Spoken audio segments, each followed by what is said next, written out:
Amigos, Deus é justo, Deus é bom, Deus é perdoador. Os judeus achavam que podiam praticar a justiça sem a ajuda do Senhor Deus.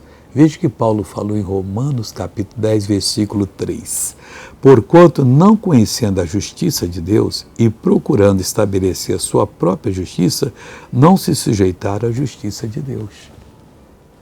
E o mesmo pode ocorrer comigo e com você. Não tenta estabelecer a sua justiça, não. Sujeite-se à justiça de Deus e você vai ser bem encaminhado na vida. Eles cometeram esse tropeço. Os religiosos sempre cometem. Qualquer um de nós, se passar a seguir regras dos homens, que alguém colocou, talvez até com maldade para nos puxar para a congregação dele ou para dominar a gente, não vai agradar a Deus. Mas quando você pratica a justiça de Deus, você agrada o Senhor. E é isso que Deus quer que você faça. Veja essa pessoa que foi abençoada, eu já volto para lhe abençoar em nome de Jesus. Os pés eram tão mexos que eu não aguentava. Agora só está sentindo os pés agora? Agora depois que comecei a frequentar aqui, as suas orações, culto, pronto.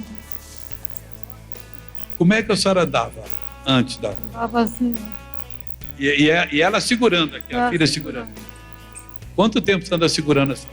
Tem quase 2 anos que ela segura. 2 anos. Anda normal. Normal, vai andando. Está feliz a filha ali. Agora vamos orar. Querido Pai, não entendemos tudo. Entendemos muito pouco. Mas nós queremos, Deus, fazer melhor. E eu oro por todas as pessoas agora. Pai, ajude essa pessoa. Pai, eu vou mandar todo o mal que está na vida dela embora. Doença, dor, sofrimento, saia dessa vida em nome de Jesus Cristo. Deus te abençoe.